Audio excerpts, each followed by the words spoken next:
Alain, propos d'un Normand. Se tuer. Se tuer, ce n'est toujours que mourir de chagrin.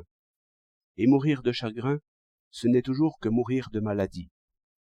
Que la chose se fasse par une balle de revolver ou par la violence de la fièvre, cela n'importe pas autant qu'on voudrait le croire, quand on en juge par sentiment.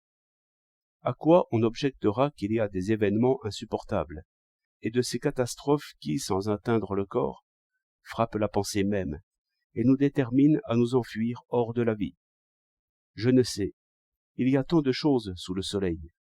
Je vois seulement que, dans bien des cas, l'événement tragique qui peut provoquer un suicide, par exemple une faillite, arrive après une période d'inquiétude et d'insomnie qui sans doute a chargé l'organisme d'une quantité de poison.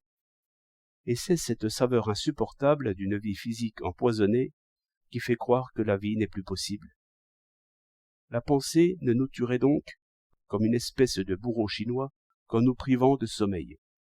Au reste, comme on connaît des exemples innombrables de suicides par manie, sans raison formulable, et comme cette manie est souvent héréditaire, il faut bien admettre que certains poisons dans le sang, et en somme un état purement maladif, peuvent nous chasser de la vie, par le revolver, la corde ou la noyade, sans l'intermédiaire d'une pensée ou d'un raisonnement.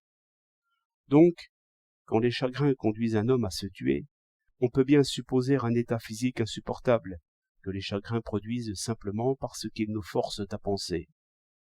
On a remarqué assez souvent que la première vue d'un grand malheur ne produit point le sentiment violent que l'on attendait. C'est plutôt une stupeur et une espèce d'attention tendue pour comprendre. Un homme qui avait subitement perdu sa femme disait dans les premières heures « Qu'est-ce que je deviendrai quand je saurai cela ?»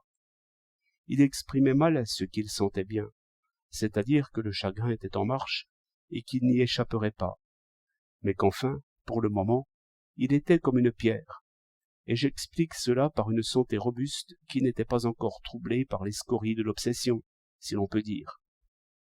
À ce compte, une extrême fatigue, comme chez un naufragé, ou à la fin d'une bataille, devrait donner une peine insupportable aussi.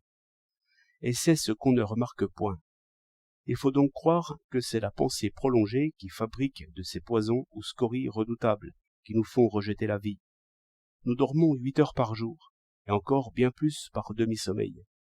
Il ne faut pas moins pour que les scories de la pensée s'éliminent. Mais aussi l'expérience fait voir qu'une idée trop vive éloigne le sommeil, ce qui jette dans un cercle d'enfer. Il suffit donc qu'une pensée nous occupe trop pour que la vie devienne insupportable.